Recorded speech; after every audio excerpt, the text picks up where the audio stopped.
Selamat petang, salam sejahtera. Terima kasih karena bersama dengan saya di Nazilin Unity Channel. Ini berita paling menyedihkan untuk kita semua yang menyayangi Anwar Ibrahim dan Perdana Menteri Malaysia. Najib dapat pengampunan atau tidak, Anwar tetap akan terkesan. Itulah beban yang perlu ditanggung oleh Anwar.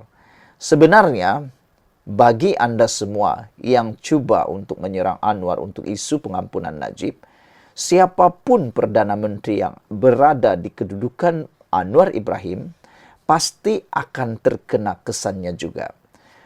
Cuma kebetulan apabila Najib dipenjarakan, Perdana Menteri yang naik ialah Anwar Ibrahim. Bayangkan kalau yang menjadi Perdana Menteri sekarang Ismail Sabri Yaakob. Bayangkan kalau yang menjadi Perdana Menteri sekarang ialah Muhyiddin Yassin. Bayangkan sekarang kalau yang menjadi Perdana Menteri sekarang ialah Hadi Awang. Dan sekutunya pula ialah Barisan Nasional. Apakah Anda juga akan mengatakan benda yang sama? Anda kecam kepada Anwar Ibrahim. Sebenarnya, kalaulah Muhyiddin sekarang ialah Perdana Menteri, Ismail Sabri Yaakob Perdana Menteri atau Hadi atau siapapun Perdana Menteri sekarang, apapun yang berlaku, apapun keputusan pengampunan Najib, pasti mereka akan terkesan. Bayangkan kalau itu Muhyiddin Yassin sekarang dan ada kerjasama dengan UMNO. Karena kita tahu, Muhyiddin Yassin sebenarnya pernah dan masih mungkin masih memancing ahli-ahli parlimen daripada Barisan Nasional UMNO untuk menyokong Perikatan Nasional menjadi kerajaan semula. Bayangkan kalau Muhyiddin dapat sokongan daripada Barisan Nasional UMNO dan UMNO minta juga pengampunan kepada Najib. Adakah nada Anda sama seperti Anda menyerang Anwar Ibrahim? Sama saja kan? Jadi itu sebabnya kita kata, apapun keputusan pengampunan Najib, dapat pengampunan atau tidak, Anwar tetap akan terkesan. Dan kalau Perdana Menteri yang lain pun, contoh Muhyiddin kah, Ismail Sabri Yaakob kah, atau siapapun, mereka juga tetap akan terkesan dengan apa-apa keputusan. Jadi, berhentilah coba mengaitkan Anwar Ibrahim, kelemahan Anwar Ibrahim konon, dan macam-macam lagi. Karena siapapun Perdana Menteri pada waktu ini, kalaulah mereka jadi Perdana Menteri, mereka pasti juga akan terkesan.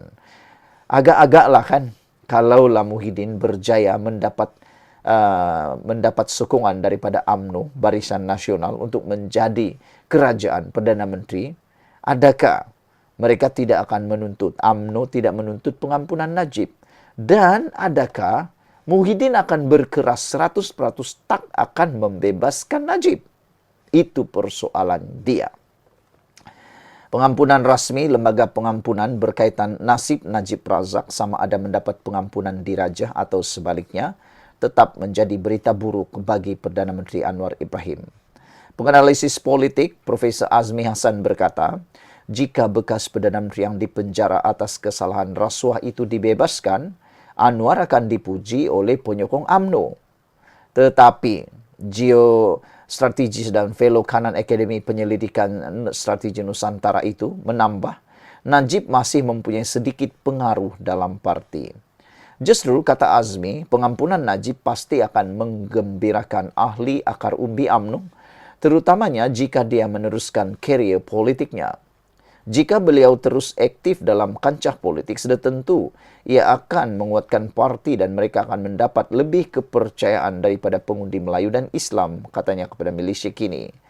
Pun begitu, Azmi mengingatkan, pembebasan Najib juga akan membuat pengundi PH menyalahkan Anwar, bahkan mungkin tidak lagi selesa bekerja sama dengan UMNO. Begitu juga pandangan pengarah pengajian Asia University Tasmania, Profesor James Chin, yang percaya pengampunan diraja itu akan menyebabkan kerajaan hilang keyakinan dalam kalangan penyokong bandar yang tidak mahu melihat Najib dibebaskan. Pengampunan Najib juga, kata Chin, akan menjejaskan reputasi kerajaan Malaysia. Ketika imej negara semakin pulih daripada cara kerajaan menangani isu 1MDB, katanya, pengampunan Najib akan membuatkan orang ramai menganggap kerajaan sebaliknya tidak serius memerangi rasuah. Pada masa yang sama, Chin mengingatkan, walaupun mungkin terdapat bantahan terhadap pengampunan Najib, kesannya akan terhad kerana ia berada di bawah kuasa prerogatif yang di-Pertuan Agong. Sesetengah kumpulan Melayu mungkin akan melakukan bantahan tetapi ia tidak banyak katanya. Mengenai sama ada kerajaan persekutuan akan kekal utuh atau tidak, jika Najib diizin meninggalkan penjara, Azmi percaya keadaan akan kekal status quo. Hal itu katanya kerana Azmi berpendapat PH dan UMNO mengakui realiti bahawa mereka saling memerlukan satu sama lain sebagai rakan politik. Sementara itu, jika lembaga pengampunan tidak memberikan pengampunan, sebaliknya mengurangkan tempo pemenjaraan Najib, Chin percaya kemarahan dalam kalangan pengundi PH adalah minimum. Orang ramai di bandar akan marah tetapi ia hanya untuk seketika katanya.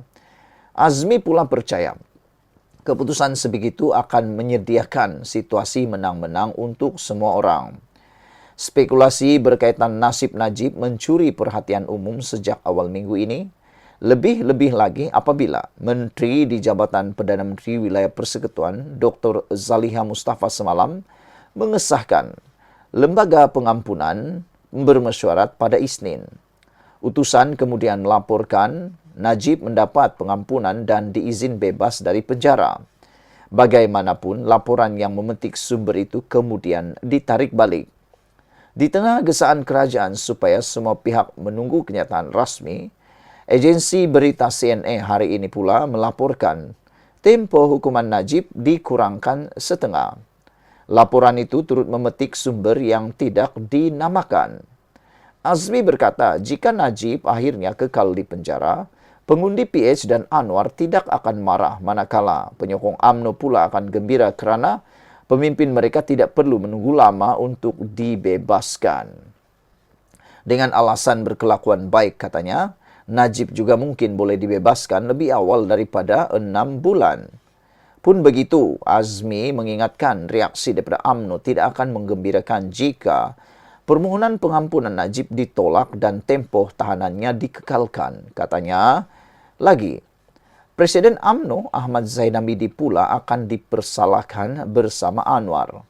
Kesalahan mungkin diletakkan pada Ahmad Zainamidi kerana gagal meyakinkan Anwar dalam pengampunan Najib. Ahmad Zaid juga akan dilihat cuba melindungi jawatannya dalam UMNO, kata beliau lagi. Ada 4 komen dalam Malaysia kini berkaitan dengan isu ini ialah tunggu DNA kes 1MDB reformasi, kata beliau. Sebaiknya undang-undang negara tidak dijadikan tawar-menawar dan perlu dijadikan secara adil dan saksama kerana prejudis. Kata cari makan je, kedua-dua parti perlu cari titik tengah untuk kerjasama lebih erat lagi. Kalau pengikut UMNO tak rasa senang, biarkan mereka saja. Tunggu PRU 16 nanti, bukan tak biasa PH jadi parti pembangkang pun. Buatlah yang terbaik, kata beliau. Apa pula pendapat anda semua? Sekian dulu untuk kali ini. Jangan lupa tinggalkan komen anda, tekan butang subscribe. Kita jumpa lagi. Bye-bye.